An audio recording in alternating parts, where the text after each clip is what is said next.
commencé. On a fait la première partie, on a ouvert, mais en même temps on revient encore, c'est pas grave. La monnaie. Vous avez entendu tout et tout.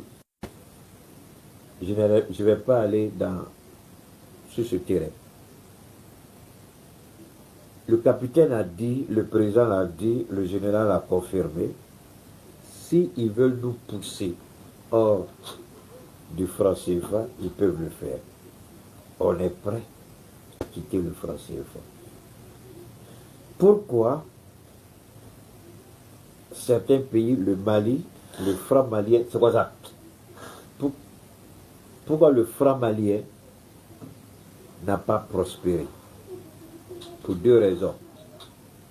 Premièrement, la mise en place, on venait de sortir, c'était un pari risqué.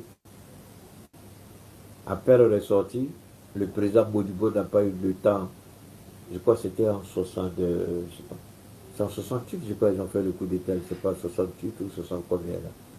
Donc à peine il a commencé à mettre les choses en place, parce que n'oubliez pas qu'il y avait aussi les 11 accords secrets. Donc ils étaient deux, lui et puis Sékou Touré. Puisque le Sénégal avait trahi, la Côte d'Ivoire avait trahi et bien d'autres. Donc Sékou Touré est resté ferme sur sa position. Lui, il a eu la chance, il a contrôlé le pouvoir jusqu'à ce qu'il meure beaucoup plus tard. Modibo Keïta a été victime d'un coup d'État. Et quand Moussa est arrivé, ils ont commencé à faire croire à Moussa que le CFA c'était la meilleure option, la meilleure option, la meilleure option. Et il est sorti du franc malien, il est rentré dans le franc CFA. Mais qu'est-ce que ça a changé véritablement pour le Mali? On a perdu une souveraineté monétaire. Mais quelles sont les implications de cette perte? Elles sont énormes, on ne va pas refaire l'histoire ici. Alors la question qu'on doit se poser. Le Niger était toujours dans le franc CFA. Le Burkina était toujours dans le franc CFA. C'est le Mali qui n'était pas dedans. C'est le Mali qui avait créé le franc malien. Alors,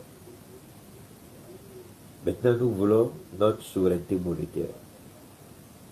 Mais avant, nous avons commencé d'abord à mettre les instruments économiques, les instruments d'investissement, les instruments de gestion pour une économie meilleure. Quand le franc malien échouait, je vous en prie, écoutez très bien pour nos frères de la diaspora, c'est important ce que je dis, et pour nos détracteurs, les idiots qui viennent m'écouter, venez vous asseoir et puis je vais vous enseigner. Quand le Mali lançait sa monnaie, le Mali ne contrôlait pas son économie. Le Mali n'avait pas une industrie. Le Mali n'avait pas beaucoup. Et c'est quand Modibo a commencé à mettre en place les industries pour avoir un levier financier important. Ils ont dit si on le laisse aller, c'est fini pour nous. Ils ont fait un coup d'État, ils ont poussé Moussa à faire un coup d'État. Il y a eu le coup d'État, donc ça a arrêté net. Vous avez besoin, quand vous créez votre monnaie, vous avez besoin de votre propre banque. Vous avez besoin d'un marché. Vous avez besoin que le marché soit un marché de consommation. Malheureusement, quand on est allé dans le franc CFA, qu'est-ce qu'ils ont fait? Ils ont tué les entreprises nationales et on nous a orienté vers l'importation. Le Mali importe presque 90% de sa consommation. Oui, avant l'arrivée du président Goïta, le Mali consommait plus de 90% de sa consommation. Mais alors que Modibo voulait éviter ça. Voilà aujourd'hui 3 pays qui ont la même vision, impulser une consommation locale. Donc, réduire. Le Burkina, il me donne toujours un délai. À partir de tel délai, telle importation, c'est fini au Burkina. Donc, ceux qui sont dans le secteur, organisez-vous parce qu'à partir de tel délai, ça ne se fera plus. Modibo Keïta n'a pas fait ça. Sékou Touré n'a pas fait ça. Mais pourquoi nous faisons ça aujourd'hui? On le fait parce que nous sommes en train de préparer le terrain pour notre propre monnaie. De sorte que ceux qui veulent venir viennent investir chez nous, mais notre argent, notre devise ne sortira plus.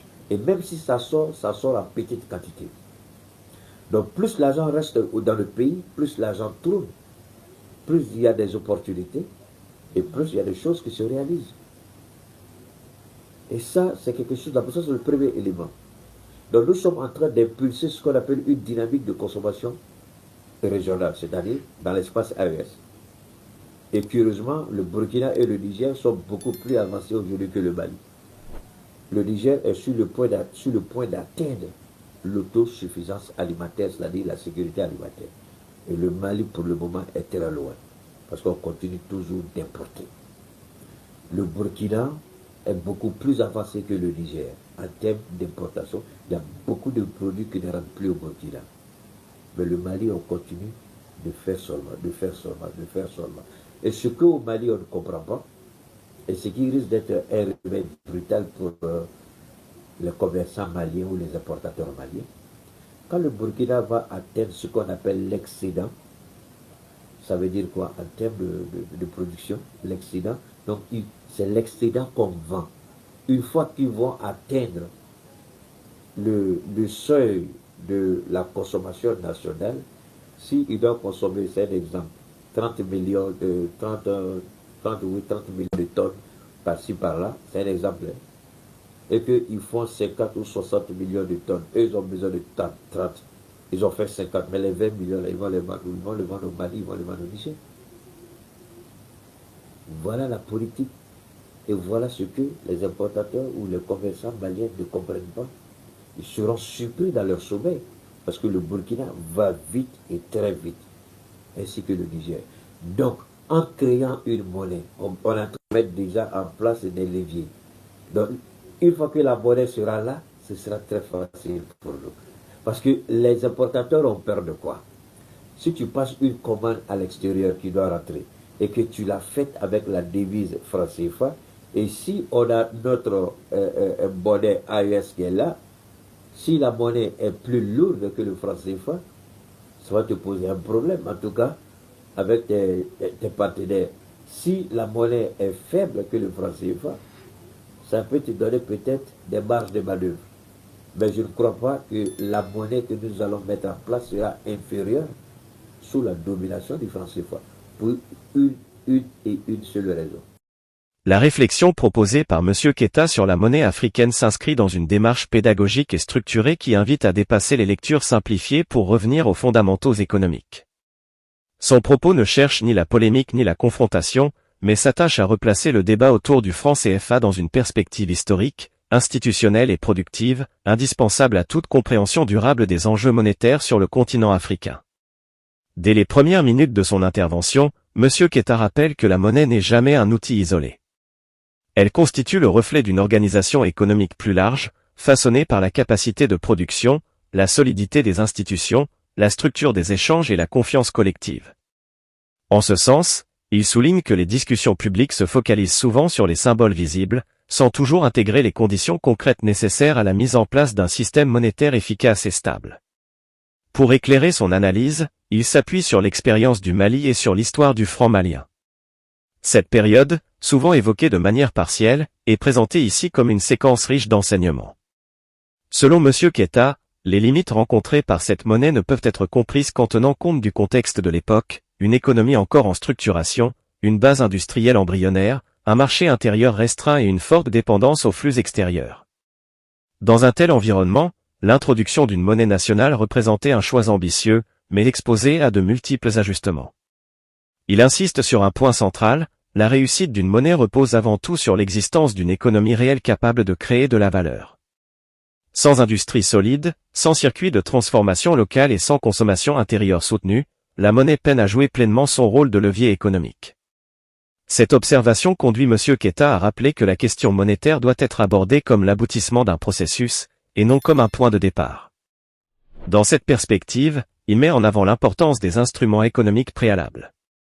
Il évoque la nécessité de disposer de mécanismes d'investissement adaptés, de systèmes de financement structurés, d'outils de gestion performants et d'un environnement propice à l'initiative économique. Ces éléments constituent, selon lui, les fondations sur lesquelles une monnaie peut s'appuyer durablement. Sans ces bases, les ajustements deviennent plus complexes et les bénéfices attendus plus difficiles à consolider. L'analyse de M. Keita s'élargit ensuite à la dynamique régionale, notamment au sein de l'espace AES. Il souligne que certaines politiques économiques mises en œuvre visent à encourager la production locale et à renforcer la consommation nationale et régionale. Cette orientation progressive cherche à réduire la dépendance aux importations et à favoriser une meilleure circulation des ressources financières à l'intérieur des économies concernées. À travers ces exemples, il met en lumière une logique de préparation graduelle. Plutôt que de privilégier des transitions abruptes, il insiste sur l'intérêt d'une approche progressive, permettant aux acteurs économiques de s'adapter, au marché de se structurer et aux institutions de se renforcer. Cette méthode vise à créer un environnement plus résilient, capable d'absorber les évolutions futures sans déséquilibre majeur. Monsieur Keita souligne également le rôle clé de la consommation locale dans ce processus. Lorsque les ressources financières circulent principalement à l'intérieur du pays ou de la région, elles contribuent à stimuler l'activité économique, à créer des opportunités et à renforcer les chaînes de valeur locales. Cette dynamique favorise une croissance plus inclusive et mieux maîtrisée, tout en consolidant la confiance des investisseurs. Il rappelle par ailleurs que l'attractivité économique repose sur la visibilité et la cohérence des politiques mises en place. Un cadre clair, prévisible et orienté vers la création de valeur constitue un signal positif pour les partenaires économiques, qu'ils soient locaux ou internationaux. Dans ce contexte, la monnaie devient un outil d'accompagnement, au service d'une stratégie de développement plus large. L'un des apports majeurs de cette intervention réside dans la mise en garde contre les comparaisons rapides. Chaque pays, chaque région, possède une trajectoire économique spécifique. Les choix monétaires ne peuvent être transposés mécaniquement sans tenir compte des réalités locales. Monsieur Keita invite ainsi à privilégier l'analyse, la pédagogie et la planification, plutôt que les raccourcis. En filigrane de son propos, se dessine une vision de long terme pour l'Afrique. Une vision dans laquelle la souveraineté monétaire n'est pas une fin en soi, mais le résultat d'un effort collectif visant à bâtir des économies productives, diversifiées et interconnectées. Il s'agit d'un chemin progressif, jalonné d'apprentissage, d'ajustement et de choix structurants. La conclusion de son analyse ouvre sur une note constructive.